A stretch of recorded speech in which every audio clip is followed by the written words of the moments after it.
इकट्ठी की हुई है जो जीवात्मा में नदी है, अगर एक बार ये साथ दे जाए और इनको वो पीने को मिल जाए हमें, तो फिर सूरत एक दिन स्थिर हो जाएगी, दृष्टि उसकी एक जगह रुक जाएगी, फिर हिलेगी डुलेगी नहीं, इस तरह से नहीं करेगी, वो स्थिर हो गई दृष्टि। तो गोस्वामी जी महाराज कहते हैं कि मन ने जब अमृत को पिया खूब छक्कर के, तो दृष्टि एक हो गई।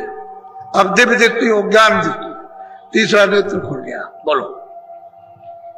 सूरत ठहरे द्वार जिन पकड़ा, मन अपंग होई मान। कहते हैं कि जिस किसी ने भी यानी सूरत से ये द्वार पकड़ लिया, अमृत पीकर के मन अपंग हो गया, भागदौड़ इसकी बंद हो गई, बगैर शब्द के कब्जे में आ ही नहीं सकता। चाहे लाख उपाय करो, रात और दिन करो, रात दिन पाठ करो, रात दिन जाप करो, लेकिन बिना शब्द के, बिना नाम के, बिना झनकारों के, ये बगैर अनैधनाथ के मन कभी बस में आ ही नहीं सकता। उसके बस में उपाय ये है ही नहीं। तो इनके इधर उधर थोड़ी देर तो समझ लिया कि रुक जाएगा, लेकिन फिर भाग खड़ा, ऐसे नहीं रुकता। फिर तो ये अपंग हो गया और अब सूरत का साथ देगा।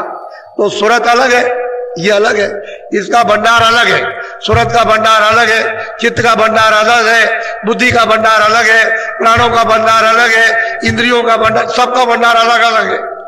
अब जब उधर जाएगा तो अपने अपने भंडार में सबको ले करेगा और सूरत इन सबको छोड़ती जाएगी, तब ये छुटकारा पाएगी। ऐसे कैसे पा सकती छुटकारा? ये तो उधरी से इसके साथ में ये दूत भूत लगा दिए गए। अब ये वापस लौटकर भंडार में जब तक ले नहीं हो जाती, तब तक तेरा छुटकारा नहीं हो सकता। तो गोस्वामी जी महाराज कहते हैं कि भाई मैंने जब किया तो मुझे अमृत पीने को मिला, मेरे मन ने अच्छी तरह से खूब पिया, हमारी दृष्टि स्थिर हो गई उस दरवाजे पर। अब कहते हैं अब क्या हो रहा, बोलो। चमके बीज गगन के माई, जब उजास पास रहे। कहते हैं कि जैसे जैसे दृष्टि को उस दरवाजे पर मन को साथ लेकर के रुकी, तो उधर कहते हैं चमक रही है,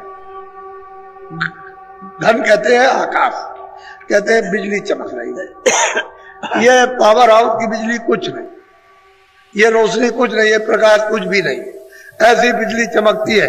तो उसको चमक को देख देख करके यानी दृष्टि हिलती है और बर्दाश्त उस चमक को, उस रोशनी को नहीं कर पाती, तो धीरे धीरे धीरे धीरे धीरे धीरे वो उस चमक को देखते देखते बर्दाश्त करती है, रुकती है, सहन करती है।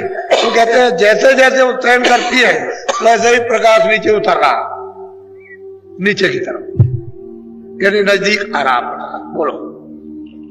जैसे जैसे सूरत सरखी सत द्वारा, तस तस भरत जात। अब गोस्वामी महाराज कहते हैं कि जैसे जैसे सूरत हमारी उस प्रकाश को पकड़कर जो प्रकाश उतर रहा उस सत द्वार की तरफ, क्योंकि वहां गुरुपद है, उस द्वार की तरफ धीरे धीरे धीरे धीरे उधर जा रही और वो प्रकाश उतर रहा, वो बहुत तेजी के साथ, और वो सूरत सहन करती जाती है, क्योंकि उसने तो उस प्रकाश को मुद्दत जुगों हो गए, जब से आई है तब से छोड़ दिया, और अभी तक वो प्रकाश उसको मिला नहीं।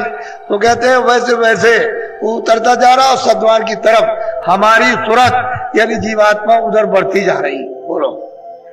श्वेत श्याम सुरति शैल समानी, जारे जारे चोबे कूप। अब गोस्वामी महाराज कहते हैं कि भाई वो तो एक तारा था जहां अमृत पीता था, तो कहते हैं श्वेत श्याम, कहते हैं सफेद है लेकिन वो श्याम सुंदर है। जब उस मंडल में, उस लोक में जब हमारी सूरत ने सफर की, तो इस तरह से मतलब अमृत जो है जैसे कुएं से झरने झर रहे हैं, जैसे बरसात होती है और पानी बरसता है तो मतलब है रिमझिम रिमझिम रिमझिम, इसी तरह से अमृत की वर्षा हो रही है। तभी तो सूरतें उस अमृत में स्नान करके इन सब विकारों को, इन पापों को, पर्दों को, गंदगी को, पापों की तब तो धोती है। ऐसे कैसे धोले? कहते हैं तो रेम जेब वो मतलब झर झर झर झर, यानी झरने से, जैसे कुएं से झरने यानी जमीन से चलते और पानी बहता, इसी तरह से अमृत बह रहा। हमने उसको देखा, हमने उसको पिया। वो स्वामी जी महाराज कहते हैं, लेकिन किस आंख से? निज नेत्र से, ज्ञान दृष्टि से, शिव नेत्र से, तीसरी आंख से। ये आंखें चर में, ये उधर नहीं जा सकती, देव भाग जाएगी। बोलो। मना ये आमी अघाना तात पांच रंग बेरी। अब वो स्वामी जी महाराज कहते हैं कि हमने उधर क्या देखा है कि जब उन्होंने उसको खूब छक करके उसने पिया और उसमें स्नान किया तो 5 तत्वों की सृष्टि, 5 तत्व भिन्न भिन्न अलग अलग वो हमने वहां देखे। ये स्थूल तत्व है, वो चेतन तत्व हमने वहां देखा अच्छी तरह से। और वो किस तरह की सृष्टि है, यानी उससे जो लिंग सृष्टि है वो किस तरह की, हमने वो सब चारों तरफ हमने खड़े होकर के सब कुछ वहां देखा। और उसका काला पीला ये जो कुछ भी है वो सब हमारी देखने में आया, सुख सफेदी। बोलो। शाही सुरख सफेदी होई, जरद जाति जंगाली सोई। बोलो। तेली ताल तरंग बखानी, मोहन मुरली बजे। ऐसा ताल यानी मृदंग, गरज, घम घम गरज, जैसे बादल आते हैं जोर के कड़ कड़कते हैं, ऐसे उसकी आवाज हो रही। और कहते हैं ऐसी ताल, यह तो ऐसी ताल है।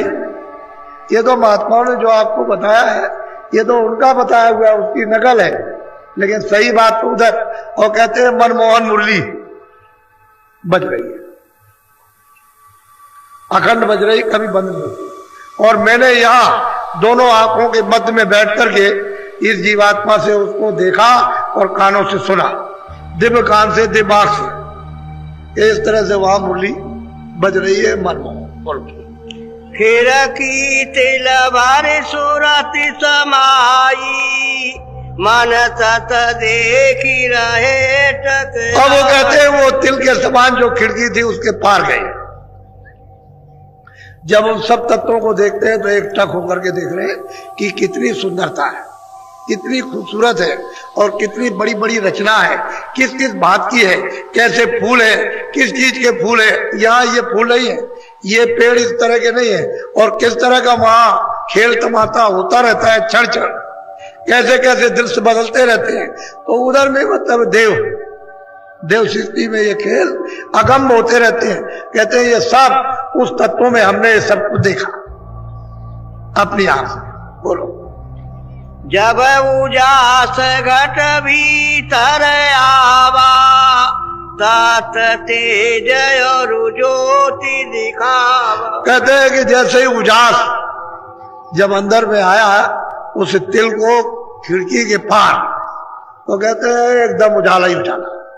सामने कहते हैं ज्योत दिखाई दे रही, वो निरंजन भगवान है, ईश्वर, वो खुदा है, गान है। वो स्वामी जी महाराज कहते हैं सामने हमने उनको अब देखा। ये 3 लोक के मालिक है, यहाँ के भी, मृत लोक के भी है, और उसके बाद में मतलब स्वर्ग वैकुंठ के और ब्रह्मांड के, ये तीनों लोकों के मालिक है। और मैंने उनको देखा सामने। बोलो कैसे देखा, जरा सुनिए। बोलो। जैसे मंदिर दीपक वारा, तैसे ऐसे ही ज्योति होता। अब वो एक कुमार देते